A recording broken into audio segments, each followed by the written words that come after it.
tardes. Gracias por venir. Esta es una actividad del Departamento de Literatura. La directora del departamento, María Inés Saldívar, se excusa, no está en Chile durante esta semana. Y quiero presentar a ustedes muy brevemente a Carlos Franz, escritor en residencia de nuestra Facultad de Letras durante este segundo semestre del año 2012. De su biografía universitaria, indiquemos que estudió Derecho en la Universidad de Chile y milagrosamente se recibió.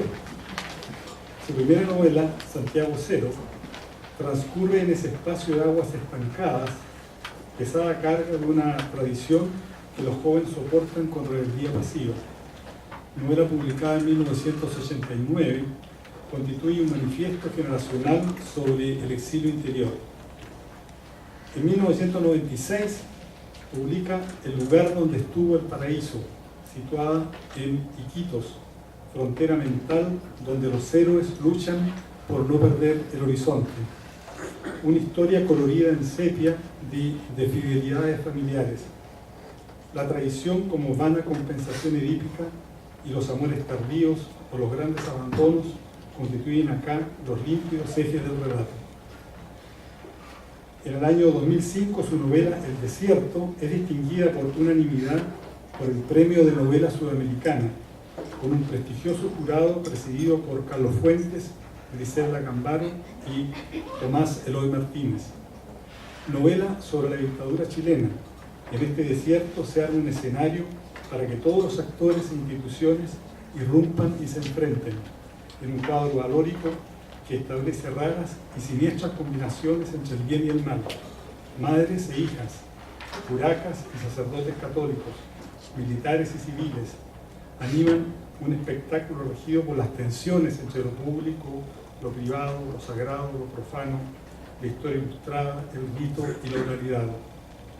Novela que intercambia política y sexo, deseo y frustración, derecho y religión, en un relato que nos obliga a decidir cuál será nuestro destino. Novela de asedio corporal y por ende espiritual. ¿Cómo vivir lo reprimido? ¿Cuánto sublimar? Estos son los ejercicios espirituales de nuestro desierto estelar. A este libro, maravilloso y complejo tejido andino, le sigue una coda, La prisionera, del año 2008, conjunto de cuentos situados en el mismo lugar de la Pampa Nortina, espacio por supuesto fantasmagórico. Su última novela, Almuerzo de vampiros, constituye una sátira sobre nuestros sueños cotidianos. Además de narrador de ficciones, Carlos Franz es un insigne ensayista. Escribió un ensayo ya clásico sobre novela chilena y ciudad, La muralla enterrada, del año 2002, e innumerables textos sobre lengua y cultura, sobre arte e ideología. Ha sido profesor visitante en las universidades de Cambridge y de Londres. En años recientes fue delegado cultural de Chile en Madrid, realizando numerosos y memorables encuentros literarios y culturales animados por escritores chilenos y latinoamericanos. Sus obras han sido traducidas a varias lenguas romances, al hebreo, al chino mandarín, siendo actualmente uno de los contados escritores chilenos de prestigio internacional. Palabras finales para esta brevísima presentación.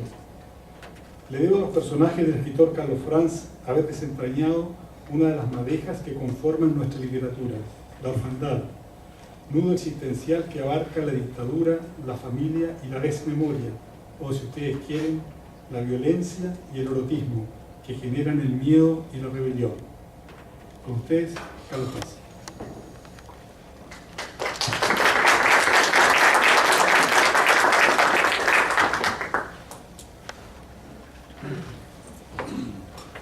Bueno, muchas gracias, Rodrigo. ¿Se oye bien? Sí.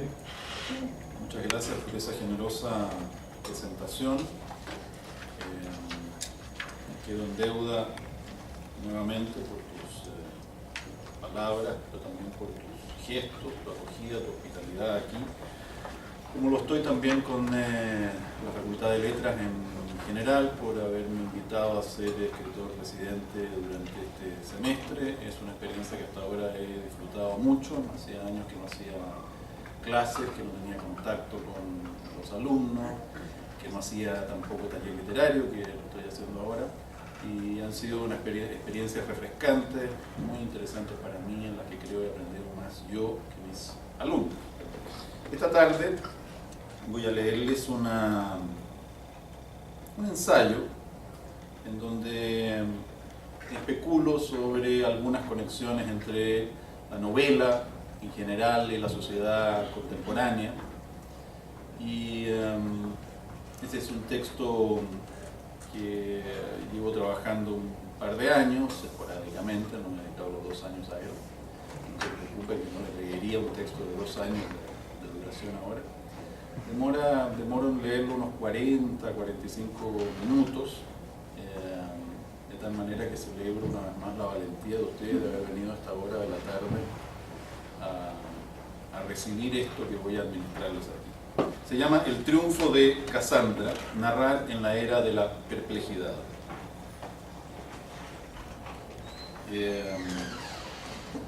Solo ayer he incorporado un epígrafe tomado del libro del Dao, Lao Tzu. Tenerlo todo es estar perplejo. Casandra, la hija de Príamo y Hécuba, profetizó a los troyanos grandes males si aceptaban el caballo de madera que les regalaban los aqueos. Todos sabemos que nadie le creyó y que Troya fue destruida. Un poco menos conocido es el origen de su don profético. En la versión que prefiero, Casandra, la más bella de las hijas de Príamo, es requerida de amores por el dios Apolo. Ambiciosa, la joven exige al dios un regalo a cambio de entregarse. Apolo le concede el don de la profecía. Casandra, bonita y voluble, una vez recibido el regalo, se niega a ser suya. Entonces, Apolo la castiga ingeniosamente. En lugar de quitarle el don profético, la condena a que nadie crea en sus vaticinios. Casudo, Dios. La novela ha sido la Casandra de nuestra época. No sugiero que la novela posea poderes adivinatorios. Ni siquiera aludo al viejo don del vaticinio atribuido a los vates, a los poetas, aunque comparto que toda narrativa de calidad es poética. Pero sí propongo que la novela, al condensar aquello que hay de permanente en el pasado, nos ayuda a interpretar nuestro presente, y de allí que un lector del futuro pueda decir, metafóricamente, que la novela predice. Desde las murallas de Troya, Casandra se adelanta a interpretar las claves del pasado que conducirán al irremediable presente y futuro de su ciudad. Las formas y temas de la novela moderna son afines a la variabilidad multiforme de la sociedad contemporánea.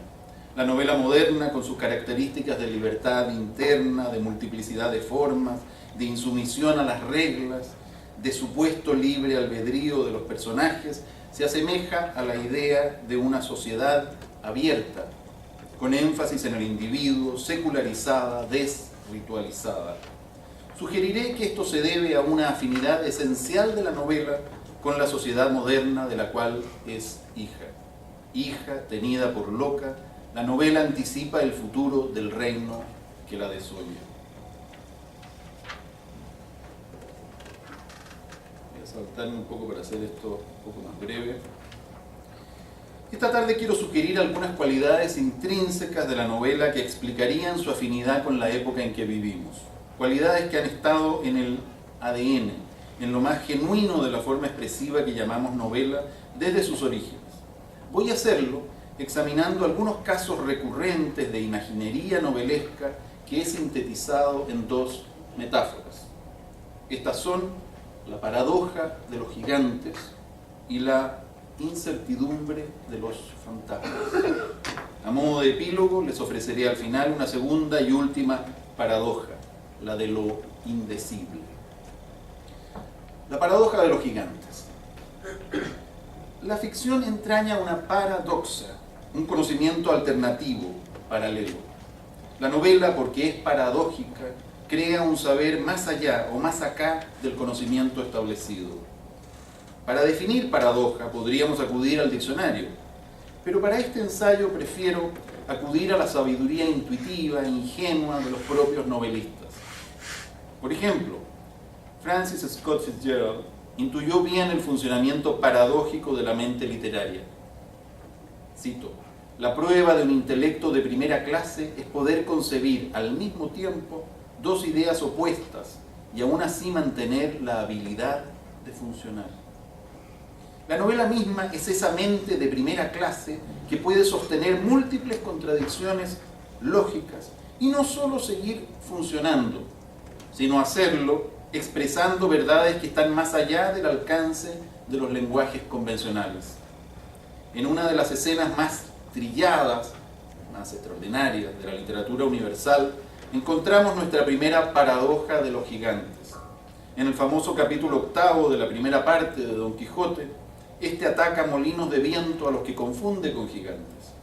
El molino es una máquina bastante más antigua que la imprenta, pero alcanza un perfeccionamiento y una expansión singulares por toda Europa a partir del Renacimiento. Esa máquina, especie de barco en tierra, inmóvil a la vez que impelido por el viento que hincha sus velas, predecía la capacidad del industrialismo de uncir las fuerzas de la naturaleza, concentrar sus energías y ponerlas al servicio de la acumulación de capital, ya fuera en harina o en dinero.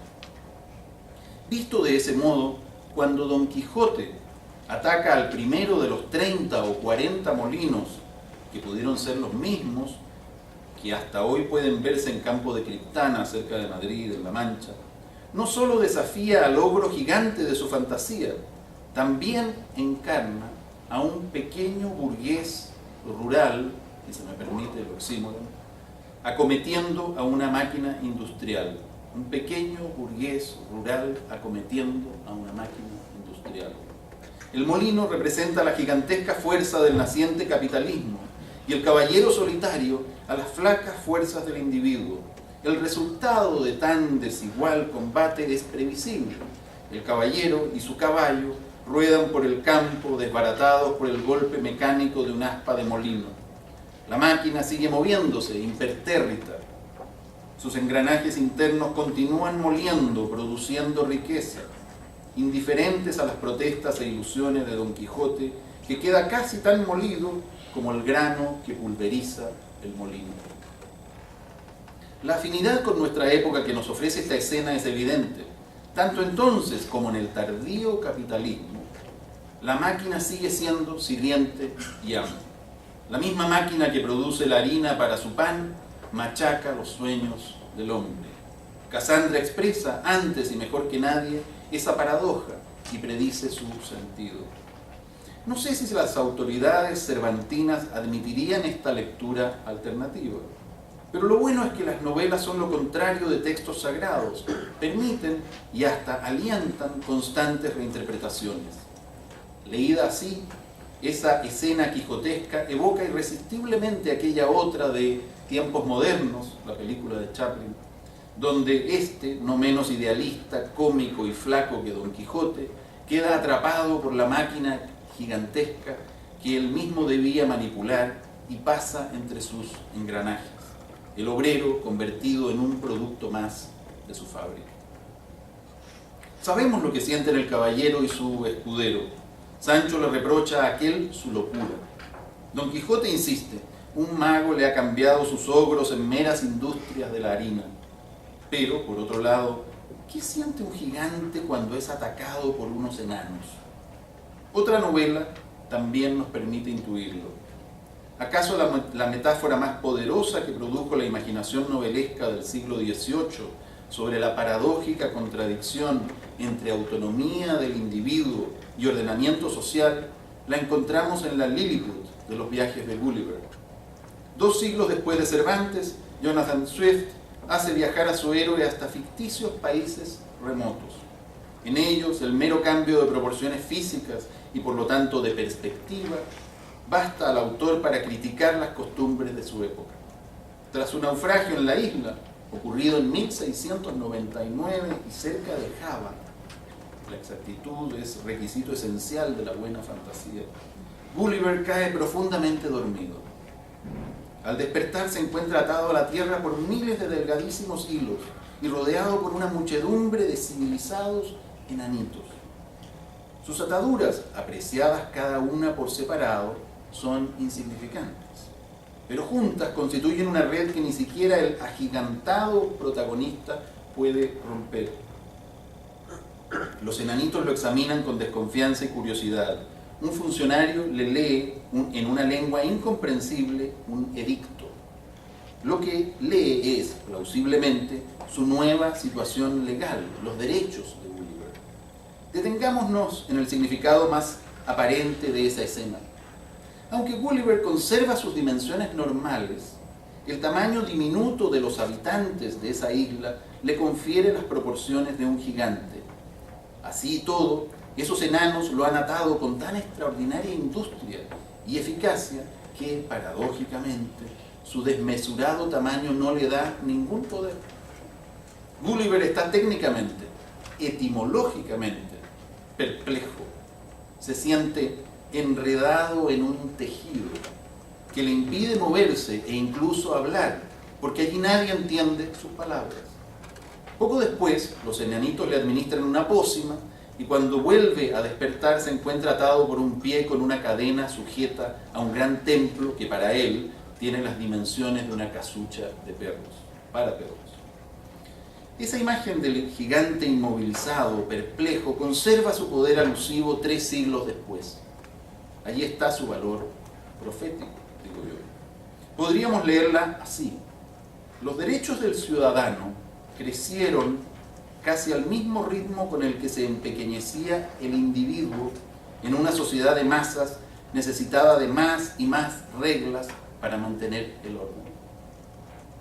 Las innumerables ligaduras del Estado de Derecho garantizan la seguridad del conjunto, sacrificando la libertad de sus partes. El empoderamiento del ciudadano, como se dice ahora, aumenta en teoría, pero también prolifera la maraña de reglas burocráticas que inmovilizan al gigante que podríamos ser, convirtiéndonos de hecho en enanitos. Somos gigantes potenciales y enanitos reales. 2 gigantes novelescos: la máquina descomunal que derrota a Don Quijote y Gulliver, cuyo gran tamaño relativo es anulado por el número y la ley de una sociedad organizada. En ambos casos, Casandra, la novela, al cambiar las proporciones, profetizaba paradojas. En Cervantes, la máquina, la industria capitalista, es un gigante que no solo produce pan y riquezas, sino que golpea y aturde al minúsculo individuo. En Swift, la sociedad altamente organizada y civilizada, donde el sujeto ha crecido hasta convertirse en un gigante jurídico, es también una sociedad de masas, donde al individuo lo subyugan miles de obligaciones que, como minúsculas ataduras, en la práctica lo inmovilizan. Atado, el gigante se convierte en un enano más. La novela moderna abunda en gigantes, en cambios de proporciones que engendran paradojas. Está, por ejemplo, la Alicia de Lewis Carroll, que según crece o disminuye de tamaño, percibe de manera distinta las contradicciones que enfrenta su fantasía. Pero he escogido destacar, a propósito, aquellos gigantes cuyo valor político es más notorio. Agregaré un tercer monstruo para cerrar esta gigantología. Este es virtual. Su nombre, Big Brother, el líder ubicuo de la novela de Orwell, 1984. Orwell, como Swift, cambia las proporciones, hincha al Estado hasta hacerlo omnisciente. Es tan enorme que lo vemos en todas partes, y él nos vigila hasta en el interior de nuestras casas. No podríamos decir dónde empieza y dónde termina, por tanto, no hay cómo esconderse de él. Aunque no creía que su mundo de pesadilla fuera a cumplirse literariamente, Orwell fue una Casandra perfecta. Pocos le creyeron en su tiempo, los progresistas lo llamaron loco, y los que ahora dicen creerle lo hacen aliviados de que ese mundo totalitario sobreviva solo en rincones como Corea del Norte, Birmania o Cuba. No obstante, muchos intuimos que la profecía orwelliana sigue vigente en sentidos inesperados. No me refiero al show de la telerrealidad bautizado con el nombre de Gran Hermano, aunque es sugestiva la popularidad mundial del mismo. La sociedad de la delación orwelliana no queda tan lejos de nuestra sociedad de la información. Consideremos más bien la vigencia de la neolingua inventada por Orwell, ese léxico oficial del cual se eliminaban las palabras correspondientes a las ideas que no se debían pensar. Una suerte de neolingua universal ya está con nosotros. Podemos constatarla en el empobrecimiento del léxico minimizado para asegurar comunicaciones globales, en el arrinconamiento de la palabra al pie de foto de la realidad, en la miniaturización de los mensajes, simétrica al desarrollo de las nanotécnicas, el desarrollo del enanismo técnico. Qué contento se habría puesto Swift en este tema. En este clima, la declinación de las humanidades y con ellas de la lengua como memoria no debiera sorprender a nadie. En la sociedad de la información, la lengua no solo se adelgaza, sino que se desembaraza de su pasado, a mayor velocidad que nunca. De hecho, a mayor velocidad que la memoria. Esta intenta alcanzarla, pero va quedando atrás. Un idioma global cada vez más desprovisto de memoria, cada vez más actual y menos ancestral. ¿No es acaso una neolingua? Se me ocurre, entre paréntesis, una distopía lingüística, una sociedad del mañana tan actual que de su lengua hayan desaparecido las conjugaciones verbales en pasado. Solo hablaremos en presente y quizás en futuro. La paradoja de los gigantes también se verifica en la novela de Orwell. Winston Smith es funcionario del Partido Único. Smith es parte del gigante. Trabaja en su Ministerio de la Verdad. Modifica a diario los registros del pasado para que coincidan con las intenciones del presente. La memoria sacrificada en el altar del deseo. ¿Cuál es el mayor deseo de ese gigantesco presente orwelliano que devora al pasado y secuestra al futuro? La respuesta usual ha sido el poder. El Estado totalitario desea una cosa por sobre todas, más poder. Creo que podemos corregir con ganancia esa conclusión, demasiado obvia. Para deducir algo así no hace falta una novela. La filosofía política nos lo explicaría mejor. Lo que una novela como 1984 aporta a nuestro conocimiento del mundo es precisamente la paradoja, la red de paradojas que constituyen el tejido mismo de esta novela. En 1984 el Ministerio de la Paz es aquel encargado de la guerra y el Ministerio del Amor es el lugar donde se reprime y se tortura. Una lectura superficial concluiría que se trata de ironías. Error. El objetivo del Ministerio del Amor es el amor. Lo que nos está diciendo Cassandra es que el Gran Hermano realmente quiere que reinen el amor y la paz y la felicidad. Y que incluso es posible que en esa sociedad casi todos hayan alcanzado ese estado beatífico, excepto precisamente el gigante, Big Brother, y los miembros del partido del gigante que sacrifican por los demás lo más valioso que tienen, su ignorancia. Winston Smith, funcionario del partido, está por sobre el resto. No es uno de esos proles, así se conoce al pueblo en la novela, a quienes se les concede la felicidad de consumir sin pensar. Cito: a los proles se les permite la libertad intelectual porque no tienen intelecto alguno. Fin de la cita. Winston, en cambio, sabe y es por eso que sufre. En el famoso final de la novela, Winston decide dejar de saber. Paradojas novelescas que permiten interpretaciones políticas. Cassandra predijo nuestro tiempo porque la forma novela tuvo desde siempre afinidades con la época que vivimos. Fecunda en paradojas y sus consiguientes perplejidades. Enseguida, al tratar de la incertidumbre novelesca, propondré lecturas más bien psicológicas y no políticas, que posibilitan interpretaciones incluso parapsicológicas o sobrenaturales. En lugar de gigantes, hablaremos de fantasmas.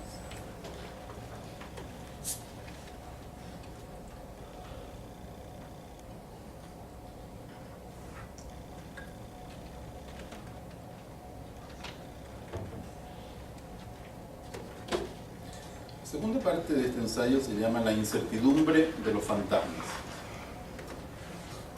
Un efecto posible de las paradojas novelescas es el de familiarizarnos con la incertidumbre, un estado mental y moral tradicionalmente menospreciado y hasta condenado. Y con cierta razón.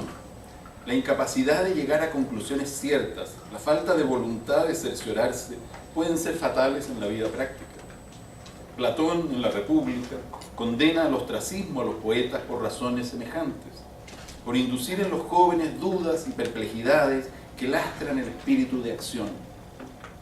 En el fondo, por no ser como los filósofos reyes que deseaba para su estado ideal, seguros de sí mismos y de sus creencias. Es ilustrativo y divertido el pasaje donde Platón interroga retóricamente a Homero, preguntándole si sabe de una sola nación que haya sido regida mejor por principios poéticos. El pobre Homero llevaba muerto como 500 años, así es que no pudo contestarle a Platón. Y desde entonces, los poetas, e incluyo en el noble término a los narradores, hemos vivido desterrados de toda república ideal. Epur si muove.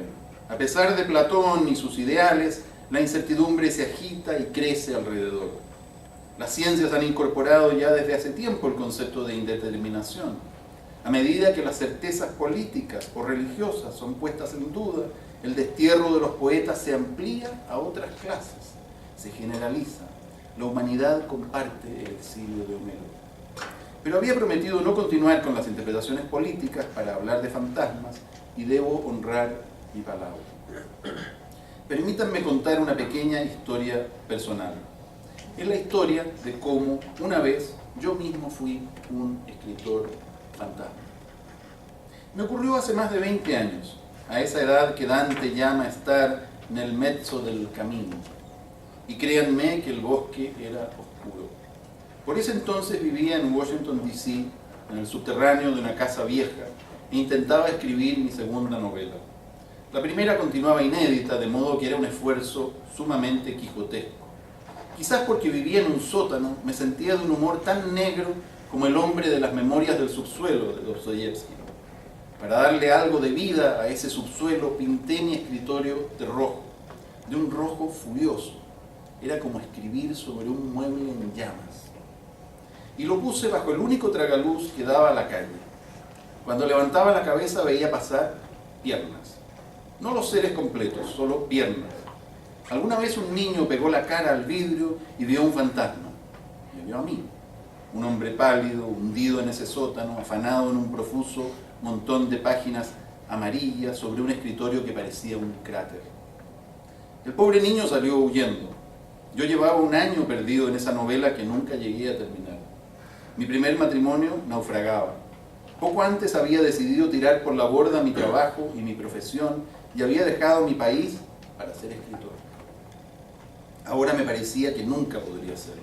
Me encontraba en la incertidumbre total. En el marco de madera de ese tragaluz, clavé unos papelitos donde anoté propósitos y citas de escritores admirados, para orientarme, recordar quién era y lo que me proponía, para evitar la locura, supongo. Una de esas citas la entresaqué de una novela poco conocida de Henry James, llamada The Middle Years. El protagonista principal, un escritor medianamente famoso llamado Dencombe, dice: trabajamos en la oscuridad, hacemos lo que podemos, damos lo que tenemos. Nuestra duda es nuestra pasión y nuestra pasión es nuestra tarea. El resto es la locura del arte. Fin de la cita. No voy a jurarles acá que esa cita me salvó la vida. Dios me libre de inventar cosas mientras canto, cantaba Neruda. Pero sé que me ayudó a mantener la cordura. Si un escritor tan grande como James podía poner en boca de un alter ego novelesco esa confusión, significaba que no me hallaba solo en la oscuridad, que mis dudas e incertidumbres eran, hasta cierto punto, las propias del oficio. La parte sobrenatural de esta pequeña historia ocurre hace poco. Un par de años atrás leí la novela de Philip Roth titulada El escritor fantasma. El joven escritor Nathan Zuckerman ha ido a visitar a su novelista favorito, el esquivo y maniático E.I. Lonoff. Esa noche, Zuckerman aloja en el estudio de su ídolo. Como haría cualquier admirador, Nathan intrusea en el escritorio. Justo encima, clavado con una chincheta sobre un panel de corcho, encuentra un papelito. ¿Adivinan qué dice ese papelito? Es la misma cita de James, las mismas palabras, exactas, clavadas sobre el escritorio ficticio de un novelista imaginario, tal como yo las tuve clavadas sobre mi escritorio real. Al encontrar mi cita favorita sobre un escritorio imaginario, supe hasta qué punto yo mismo fui, y acaso sigo siendo, un escritor fantasma. Escritores reales e imaginarios trabajamos en la oscuridad, vivimos en la duda. La duda es nuestra pasión y todo lo que tenemos, es lo que podemos dar. Henry James, que pone esas palabras en boca de su novelista imaginario, Philip Roth, que las clava sobre el escritorio de un gran narrador ficticio, para que las encuentre su joven y desorientado novelista inédito. Yo mismo, el novelista inédito que fui y que hizo lo propio, todos en la oscuridad de nuestra incertidumbre, que es al mismo tiempo la locura de nuestro arte, como dice James. También en la novela titulada precisamente Fantasmas, de Paul Auster, leemos ese problema favorito de la novela moderna, la incertidumbre de la identidad. Intentar saber quiénes somos conduce paradójicamente a poner en duda lo que somos. Similar a la percepción del tiempo para San Agustín, sabemos quiénes somos mientras no tengamos que decirlo. La felicidad en el sentido sagrado siempre se asocia con la inocencia, en el sentido de ignorancia. Los protagonistas de la novela de Auster son tan abstractos que tienen nombres de colores. Blue es un detective privado sin trabajo. White aparece un día por su oficina y lo contrata para vigilar a Black. Blue se instala en un apartamento frente a frente con el de su objetivo y lo observa a través de las ventanas durante días, semanas y meses. Le pagan muy bien, así que le conviene permanecer allí. Pronto le queda claro que Black es un escritor. La prueba, Black casi no tiene vida propia, casi no tiene vida propia. Se pasa el día en su escritorio junto a la ventana, escribiendo o mirando por ella, aparentemente sin ver nada, pensando. Blue, el detective, acostumbrado a casos más movidos, se aburre hasta la psicosis. Llega a convencerse de que es víctima de una trampa sofisticada. Alguien pretende matarlo de aburrimiento. Quizás es su cliente, White, o acaso es el propio Black.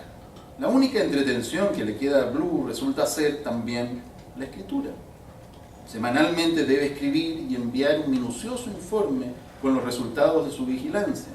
Un informe sobre la nada, porque no ocurre casi nada, excepto la propia vigilancia y la escritura. A estas alturas es evidente que Blue y Black se han transformado en espejo el uno del otro. Ambos, en ventanas simétricas y enfrentadas, escriben una historia incomprensible que quizás es la misma novela que estamos leyendo. Al hacerse idénticos, Black y Blue han perdido su identidad, se han convertido en fantasmas. Incertidumbre terrible y conocida por muchos autores. Para reflejar la vida es preciso anular o suspender la propia existencia. Escribiendo me condené a que todos dudaran de mi existencia real, escribió el poeta Enrique Lihn. Esa incertidumbre es de más amplio espectro. No afecta solo a los escritores.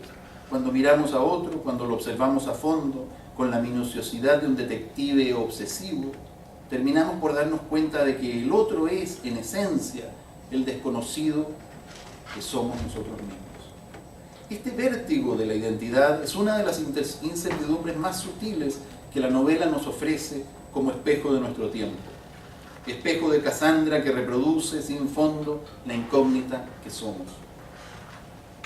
Nunca hemos sido tantos, nunca hemos estado tan contactados. Al mismo tiempo sentimos que nunca estuvimos más solos. El otro, precisamente por ser tan similar al nosotros, no puede aliviar nuestra soledad, más bien la refleja y reproduce. Las redes sociales nos retratan y delatan nuestra identidad uniforme, homogénea, intercambiable. Jamás ha sido tan patente la masa como ahora, cuando se multiplica la semejanza creciente en la cual nos disolvemos, la indiferencia en la que nos identificamos. Otro par de fantasmas, Cesárea Tinajero y Benno von Archimboldi, los protagonistas ausentes de las dos novelas mayores de Roberto Bolaño.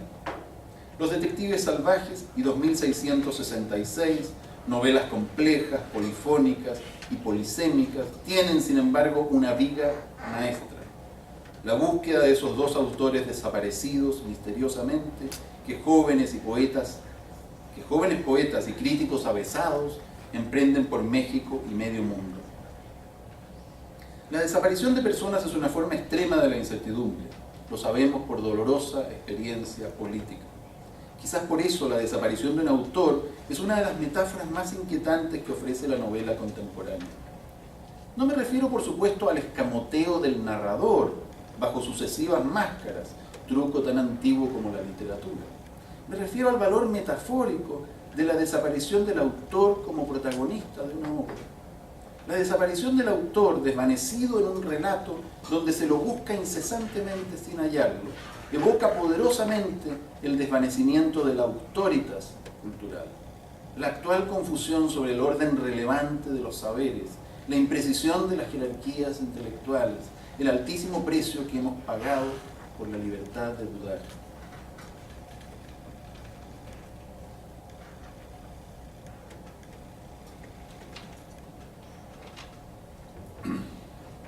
Quisiera terminar esta parte convocando a un último fantasma, la escritora imaginaria Elizabeth Costello, protagonista de la novela de J.M. Coetzee del mismo título. Elizabeth Costello pronuncia conferencias alrededor del mundo. Ya septuagenaria y enferma, casi no escribe, pero sigue dando charlas, como hago yo ahora mismo. Elizabeth se esfuerza en aclarar la oscuridad de su trabajo para beneficio de sus lectores potenciales. En una jugada maestra de ese mago que es Coetzee, por una vez la Academia Sueca no se equivocó al dar el Nobel, la última charla de Elizabeth ocurre en el Purgatorio. Entre paréntesis, algunos escritores sospechamos que todas las charlas las damos en un purgatorio, puesto que lo nuestro es la soledad creativa, pero sobre todo porque si hemos elegido escribir ficción es debido a que no sabemos explicarnos mejor de otra manera. Pero dejemos eso a un lado. Pues bien, Elizabeth Costello, para todos los efectos convertida en un fantasma, es decir, en una escritora doblemente imaginaria, debe dar su última charla en el purgatorio, o en un lugar parecido. Ante una especie de junta examinadora del más allá debe explicar sus creencias. Le exigen que diga en qué cree. Las consecuencias de explicarse bien o mal son serias, puesto que está en juego su posibilidad de pasar por la puerta, un gran portal que conduce a un más allá del más allá, y que por supuesto alude al relato de Kafka. Elizabeth Costello es una gran narradora y una brillante conferencista. Nos lo ha demostrado en las páginas previas de esta novela. Sin embargo, es rechazada 2 veces por esa especie de comisión académica que constituye su último público, como quizás yo seré rechazado por ustedes. ¿Cuál es la razón de este rechazo? Elizabeth es orgullosa y honesta, demasiado vieja para mentir, aunque esté en juego su lugar en el otro mundo. Confiesa que no tiene creencias. Es más, afirma que su oficio de escritora la obliga a prescindir de ellas, o para ser más precisos, a tomarlas y dejarlas, las creencias, según el relato y sus personajes lo vayan pidiendo. Cito: sentada a una mesa de la acera, Elizabeth redacta con eficiencia la que va a ser su declaración. Soy escritora, dice. Solamente mantengo creencias de forma provisional. Las creencias fijas serían un obstáculo para mí. Cambio de creencias igual que cambio de habitación o de ropa, de acuerdo con mis necesidades. Por esta razón, profesional, vocacional, solicito quedar exenta de una norma que oigo por primera vez, a saber, que todo solicitante ante la puerta debe afirmar una o más creencias. En suma, la incertidumbre es una especie de enfermedad profesional del narrador. Más adelante, Elizabeth intenta aclarar por qué no tiene creencias. Tomando una hermosa frase de Czesław Miłosz, dice que, como escritora, siente ser una secretaria de lo invisible. una definición que podemos añadir a aquella idea de Henry James. Si trabajamos en la oscuridad, entonces es natural que no veamos a quienes damos voz. También esa idea de la invisibilidad nos remite a la incertidumbre. En el ejercicio de nuestro oficio, los narradores no podemos tener creencias fijas porque ellas aclararían demasiado la oscuridad en la que trabajamos, mostrarían lo que se esconde en lo invisible. Asustarían, por decirlo figuradamente, a esos seres tímidos e informes que son los personajes no natos. Presencias espantadizas a las cuales las luces demasiado fuertes de la razón y la voluntad asustan y evaporan. Para que esas presencias lleguen a existir, debemos permitirles que se acerquen suavemente, con pasos sigilosos, hasta el escritorio rojo, en llamas, en el subterráneo oscuro, donde un escritor, parecido a un fantasma, trabaja. La incertidumbre del escritor equivale a esa mirada con el rabillo del ojo mediante la cual percibimos a los fantasmas. Esos espíritus inciertos que luego serán significativos para nuestro trabajo no pueden ser mirados de frente, a lo mero macho. Ese tipo de valentía no sirve para nada en el terreno de la creación. Es preciso ver de soslayo, en escorzo, oblicuamente, con la llamada visión periférica, que es por donde se cuelan las inspiraciones. La incertidumbre es una herramienta literaria, nos confirma Elizabeth Costello. La junta examinadora ante la cual diserta sospecha que también implica una ideología, una creencia negativa que tiene consecuencias fuera de los libros, que incluso puede tenerlas en el más allá.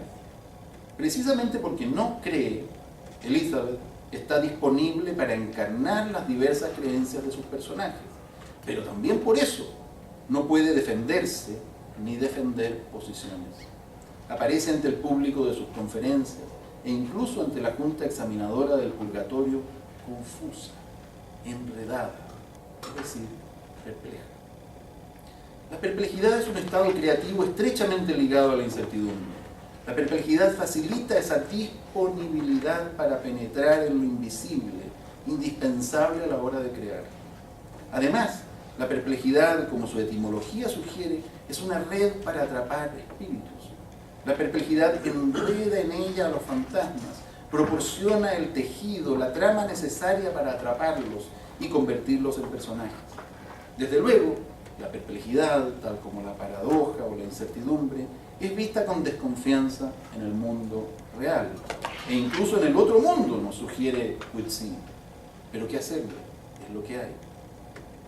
De modo que Elizabeth Costello, en su última comparecencia ante el Tribunal del Purgatorio, ya harta de intentar aclarar lo indecible, de aclarar lo oscuro, ¿verdad?, decide contestar la pregunta a su manera. Le cuenta al tribunal que cuando era pequeña, en Victoria, una provincia de su Australia natal, la fascinaban ciertas ranas minúsculas que aparecen por millones luego de las grandes lluvias que anegan el desierto calcinado y chapotean y croan felices en el barro. Cuando la sequía vuelve, las ranas van bajando, enterrándose cada vez más, hasta cavarse una pequeña tumba en la que hibernan por meses o años. Al retornar las inundaciones, las ranas se reaniman y reemergen. El fantasma de Elizabeth Costello afirma ante su público que, ya que la obligan a responder en qué cree, debe decir que cree en esas ranas. Para no arruinarles el final, dejo sin revelar el pronunciamiento de la junta examinadora del purgatorio. No les cuento si le permitirán a Elizabeth cruzar la gran puerta. Pero yo, desde este más acá y ante ustedes, me permito solicitar a ese alto tribunal respetuosamente que la dejen pasar. Elizabeth ha sido fiel a la incertidumbre de nuestro oficio. Ha compensado la confusión que su actitud produce en los demás con unas cuantas historias hermosas, como esa de las ranas.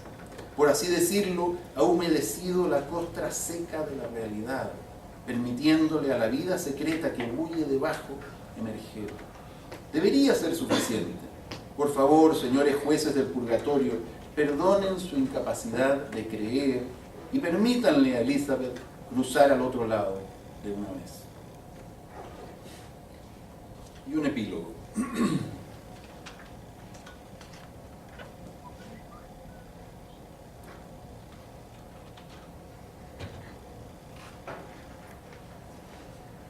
Pero ¿para qué? ¿Para qué tantas paradojas e incertidumbres? ¿Para qué tantas novelas? ¿No tenemos acaso suficiente con las inseguridades y contradicciones del mundo real? ¿Qué sentido tiene agregar más imprecisión a un universo ya suficientemente confuso? Las exasperadas preguntas anteriores nos remiten a una incógnita central en la literatura moderna. Si la narrativa y la poesía tienen algún sentido más allá de la diversión y el principio del placer, debería ser porque la literatura es capaz de decir algo que ningún otro medio, entre los innumerables y revueltos lenguajes contemporáneos, es capaz de expresar. ¿Qué puede decir la literatura mejor que ningún otro lenguaje? Permítanme la osadía de terminar intentando ofrecerles esta tarde una respuesta a esa pregunta que ha desvelado a tantos autores superiores a mí. Mi respuesta entraña una última paradoja. Lo que la literatura puede decir mejor es precisamente lo indecible. Al comienzo y en las famosas líneas finales de su Tractatus Logicus Philosophicus, Ludwig Wittgenstein afirma: aquello que puede ser dicho claramente. Aquello sobre lo que no es posible hablar, es preferible consignarlo al silencio. En otras palabras, sobre lo indecible es preferible callar. Ese famoso enigma de Wittgenstein creo que puede resolverlo Cassandra. La literatura y el arte, tanto como la religión y toda la metafísica, dicen aquello que el lenguaje lógico llama lo indecible. Arte y literatura empiezan precisamente donde el pensamiento racional y científico calla. La novela da voz a ese silencio. En esta era de la perplejidad, cuando reinan las paradojas y la incertidumbre, lo indecible parece haber aumentado hasta abarcar el mundo. Como enseña el libro del Tao, tenerlo todo es estar perplejo. Nunca hemos sido más grandes y nunca ha sido más inútil nuestra grandeza. Nunca hemos sido más ricos en conocimientos y nunca hemos estado menos seguros de lo que conocemos. Por eso jamás hemos estado más perplejos que ahora. Nos sentimos enredados sin saber qué decir. Estar perplejo, de acuerdo a su origen etimológico, consiste en estar embrollado, enredado, entretejido sin saber a qué y en dónde. Esa era la situación de Gulliver cuando los enanitos lo ataron al suelo de esa isla extranjera. No hablaban su idioma, así que Gulliver no sabía qué decir ni qué le decían. Su lengua estaba tan atada como el resto de su cuerpo. Quedarse sin palabras, enfrentado a lo indecible, es la condición del perplejo. Aquí es donde entra la novela. Aquí ella viene a ponerle palabras al silencio del perplejo, porque la novela, y este es el triunfo de Cassandra, siempre nos dijo que la experiencia de lo indecible constituye el núcleo de nuestro ser. Todos hemos tenido, creo yo, la experiencia de quedarnos sin palabras, justamente cuando las precisábamos para expresar cosas verdaderamente importantes. Cuando intentamos expresar el amor o el dolor, la experiencia de la belleza o el abismo de la angustia, solemos decir: no tengo palabras. ¿Cómo contarle a mi amigo la extraordinaria belleza que yo veo en mi amada y que él parece no ver? ¿Cómo comunicar a mi amada lo sutil y verdadero que fue aquel sueño de anoche, cuando las palabras diurnas parecen incapaces? Ese quedarnos sin habla, perplejos ante la belleza o el espanto, constituye nuestro instintivo reconocimiento de haber llegado al límite del lenguaje convencional. Más allá de ese límite comienza lo indecible, el reino de la incertidumbre y la paradoja. Allí también, en esa oscuridad, es donde trabaja la literatura. Allí es donde Cassandra busca las palabras para nombrar sus corazonadas. Hombres perplejos, escuchen cómo hago hablar al silencio, nos dice Cassandra.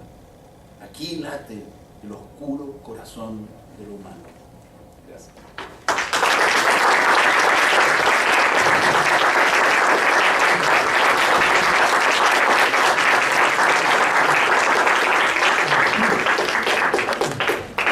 Muchas gracias, Carlos. Bueno, yo la acá ahí. No, prefiero Acá, ¿sí?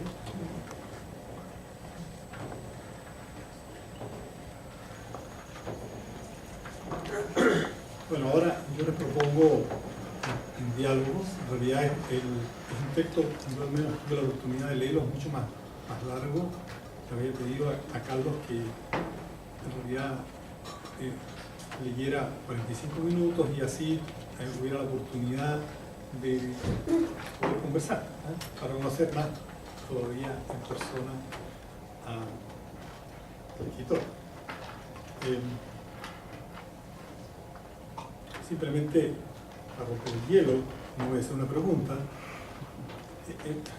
A mí me gustó mucho esta reflexión sobre, en realidad, el artista en la sociedad contemporánea. Es una reflexión sobre el escritor, qué significa ser escritor, vivir y ser aceptado en la sociedad actual.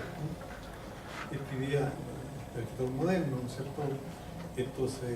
Este gigante, el individuo, si sea gigante o enano, esta situación de individualidad que aparece en esta figura, la individualidad del artista, a un ser único, excepcional, y cómo poder enmarcarse en esta metáfora de Don Quijote, de Gulliver.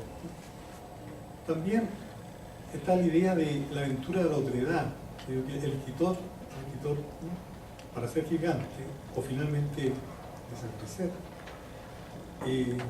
realmente tiene que embarcarse en la aventura de la otredad, tal como yo lo entendí. Cruzar el espejo, cruzar esos otros espacios de la oscuridad, del romanticismo, los fantasmas, el doble, que es aquí donde realmente tiene su habitación y ahí también su exceptualidad. Y está la pregunta por la aceptación, ¿no? La aceptación que el escritor, cuando es lector, también tiene que ser un juego de aceptar al escritor y elegir, ¿no? A James, a Roth o a quien sea, ¿no? También tiene que elegir.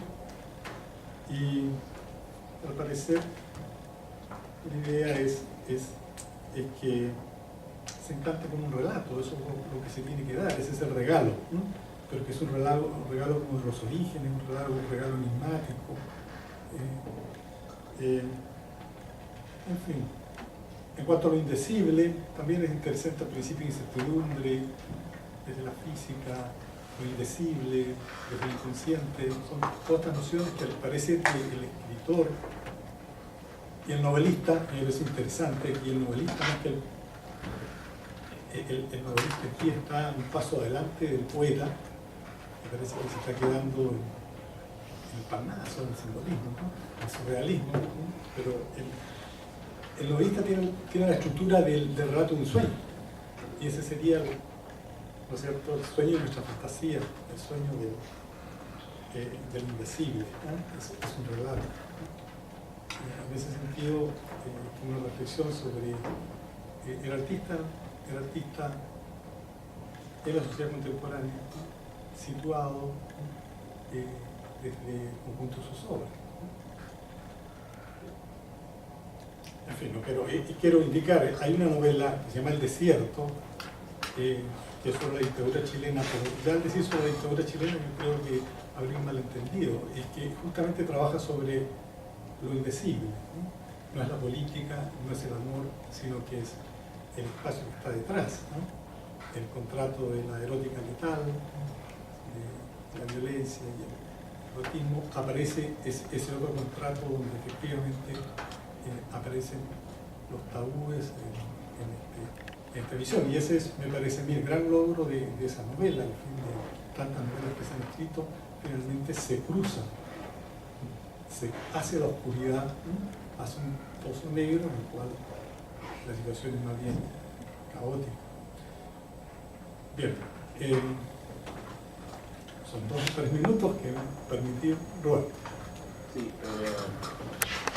no sé si me escucha bien. Sí.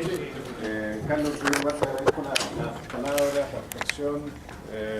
Pensaba entre medio, hacia el final, en ese no sé qué que queda balbuciendo de San Juan, ¿no? A propósito de lo indecible, ¿no? Pero desde el punto de vista de la reflexión de otro narrador contemporáneo, estoy pensando en Mario Vargas Llosa, que he venido pensando y comunicando esta noción de la literatura en general, de la narrativa en particular, más bien compensatoria, en términos, dice él, de ofrecer mundos que se explican por sí mismos, mundos narrados que tienden a reducir el caos de la vida real en la que todos vivimos, ¿no? Y él ejemplificaba alguna vez diciendo que por eso prefiere a Tolstoy y no a Dostoyevsky, si tuvieran que elegir, digamos, ¿no? En un cotejo según el cual podríamos, pienso, situar a Dostoyevsky quizás mucho más cerca de nuestro siglo XX, XXI que Tolstoy. Una reflexión al pasar.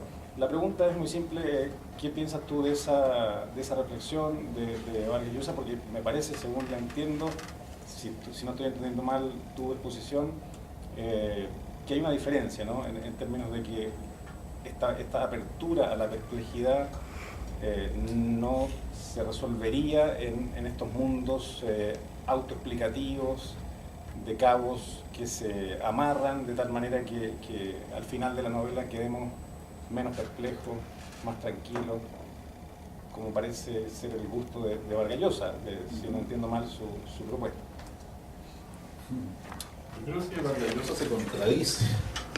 O sea, que no le gustaría a Vargas Llosa que se diga, porque los escritores que tratan de clarificar cuando está ensayando, cuando está escribiendo un ensayo, trata de clarificar, porque en sus novelas queda enredado, ¿no? Pero al intentarlo creo que se contradice en esa idea, porque claro, el valor catártico de la ficción, que quizás su interpretación más tradicional, no puede negarse, pero cuando uno lo examina a la luz de esa idea, a la luz de la propia obra de Vargas Llosa, se da cuenta que es una obra, para explicarlo con otro cliché, que abre más preguntas que las que responden. Él mismo es infiel a ese principio, digamos. No nos lleva a otro mundo para tranquilizarnos con esa estadía en otro mundo, entregándonos respuesta o al menos una satisfacción vicaria de nuestras frustraciones, sino que nos lleva a ese mundo y nos trae de vuelta, más insatisfechos todavía del mundo en el que estamos. Yo creo más bien en ese poder de la novela moderna, de la ficción moderna, pero a lo mejor de la ficción de todos los tiempos, no lo sé, pero al menos para circunscribirlo lo conozco un poquito mejor. Me parece que la buena ficción, digamos, moderna se caracteriza por esa capacidad de inquietar y de resquebrajar la realidad dura, sólida, que el sentido común nos ofrece, o que la ciencia, la filosofía, o en fin, los otros lenguajes nos permiten acceder. Te diría eso es lo que pienso. Primero Pablo y luego Rodrigo. Bueno, muchas gracias por la lectura, muy interesante. Me quedé pensando a propósito de este recorrido que hiciste de Cervantes y Swift y Carroll, y me quedé pensando, ¿cómo ves tú el rol del humor en la novela chilena, donde pocas veces se da? Donde hay un cierto temor, digamos de alguna manera, mi visión, a jugar con entrar y salir en las paradojas mismas, digamos. Creen estar viviendo una paradoja, pero en el fondo le tienen serio temor a volverse ellos mismos una paradoja, cosa que Cervantes no le tenía.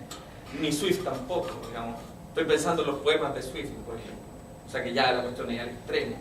¿Qué piensas tú de la visión sobre el rol del humor en la novela contemporánea en Chile? Cuesta responderte esa pregunta, que es muy buena, que a mí mismo me inquieta en mi praxis, en mi práctica, porque es un elemento que me gustaría incorporar, que de hecho he intentado incorporar en algún trabajo mío. Pero no sé si mis bromas ahora eran muy pesadas o qué pasó, pero la gente lo encontró un poquito más bien de humor negro, los que comentaron ese aspecto de una novela mía que se llama Almuerzo de Vampiros. Y yo pensaba que no, que era una novela muy humorística. Eso pasa siempre con los chistes, no sabemos si la gente lo va a entender como nosotros.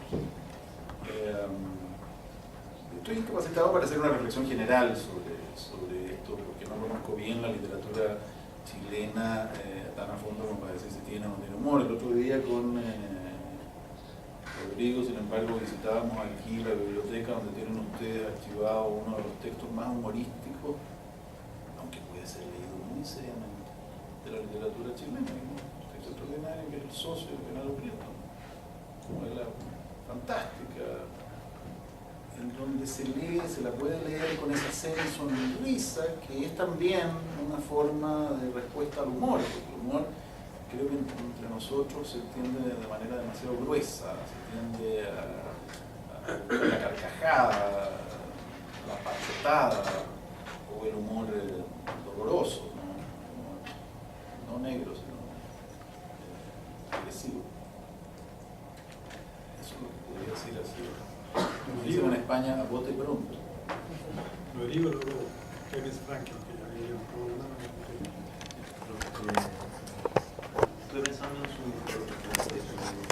durante su intervención, estuve pensando en este efecto que tenía el personaje de San Juan el Bueno Mártir en la novela Unamuno, que era este cura, este cura ateo que era capaz de insuflar la fe de los demás, ¿no? Y que un poco me parece que, no sé si se conecta, pero me parece que era un poco el personaje de Isabel Costello, ¿no? Esta escritora que era capaz de hacer que uno se sintiera identificado con su personaje sin ella creer, digamos, en ese mundo ficticio. Y como eso pone en cuestión también una escritura de certeza, ¿no? Una escritura comprometida o con un cierto compromiso de la verdad. Esa es una pregunta, ¿cómo se para dentro de esta perspectiva de la literatura, que es como una perspectiva de la novela como esta perspectiva, ¿no? Con la inventada escritura comprometida? Y segundo, estuve pensando también en Chesterton, de cómo su fe se basaba en realidad en el hecho de que era paradójico, Kierkegaard, ¿no? El caballero de la fe, que lo absurdo, digamos, de ahí, digamos, nace su fe, digamos, más su creencia, ¿no? Bueno, no puedo hacer la comparación porque no he leído la novela de Unamuno que menciona, y otras cosas. He leído algo de Chesterton hace tiempo, con mucho placer, con ganas de releerlo. Claro, yo pienso que lo que dice Coetzee a través de su personaje, de esta especie de alter ego tan curioso que encuentra esta escritora ya septuagenaria que va por el mundo dando conferencias, es enormemente pertinente al oficio del escritor, pero también al oficio del ser humano contemporáneo, ¿no? A veces nos ponen entre la espada y la pared obligándonos a definirnos y definir nuestras creencias, y si somos verdaderamente honestos, respuesta auténtica, genuina deberá ser, no estoy seguro. No sé en qué creo exactamente.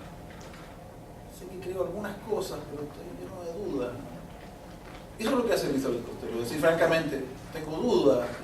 Es más, pasa que por ser escritor de ficciones, mi condición profesional, como decía allí yo, mi enfermedad profesional es el no tener creencia. Y esto puede ocurrir. ¿Cómo se admite a una persona sin creencias en el más allá, que para estos efectos simboliza algo así como cualquier forma de trascendencia? Yo creo que no encarna solamente al escritor la condición desamparada del escritor, sino que encarna al sujeto moderno.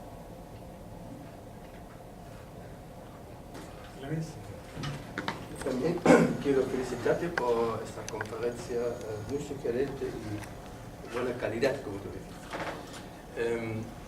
Comparto contigo varias de esas ideas centrales y me gustó también que ves el hombre moderno ante todo como buscador, ¿no?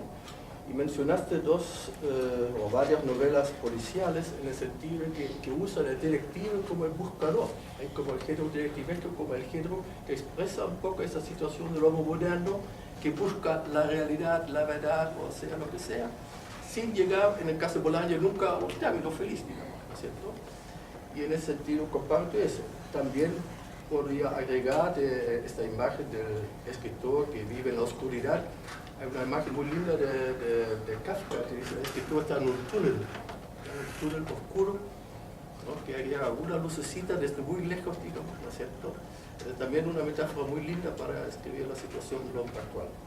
Ahora, sin embargo, al final lo he entendí bien y me gustaría que lo aclaras un poquito, porque dice al final la literatura, el arte, la religión, la metafísica, digo, intentan hablar sobre lo indecible. Entonces yo entendí así como tu postura, como la religión es la que generalmente se entiende como la que dé respuesta. ¿No es cierto? ¿Cómo la ves ahora en este contexto de hablar de lo indecible?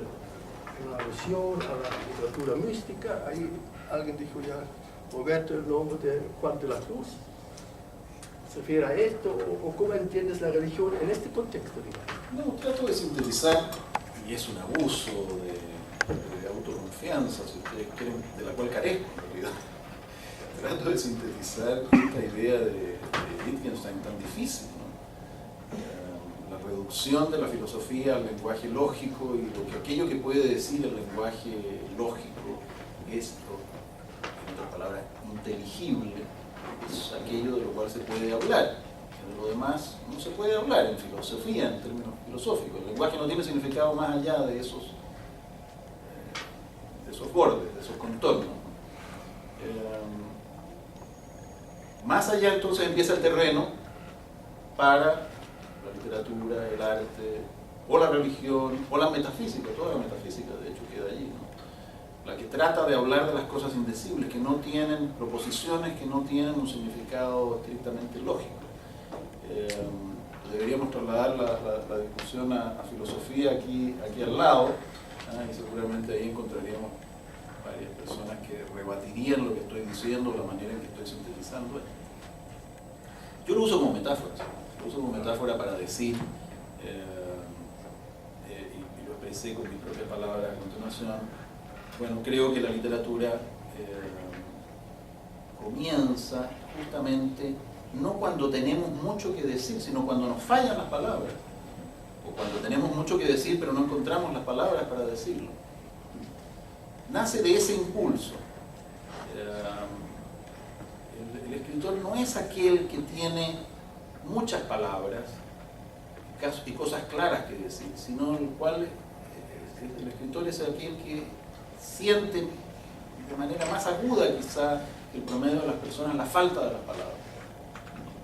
Y entonces busca maneras elípticas, en este caso ficciones, para expresar los problemas fundamentales del amor, la muerte, la perecibilidad. No sé si contesté de alguna manera tu inquietud. Y ahí el silencio, ¿qué rol juega ahí?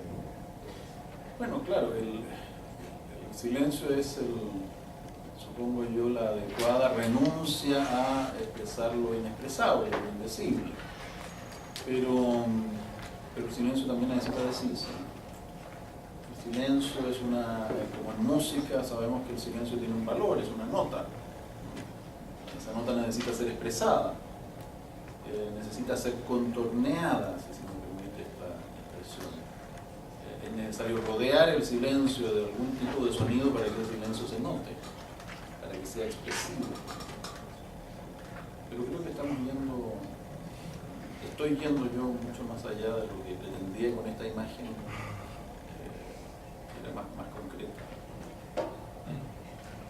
Bueno, quiero agradecerles mucho si han llegado hasta acá, la paciencia que han tenido en este texto y haberlo compartido con Agradecemos a los fans.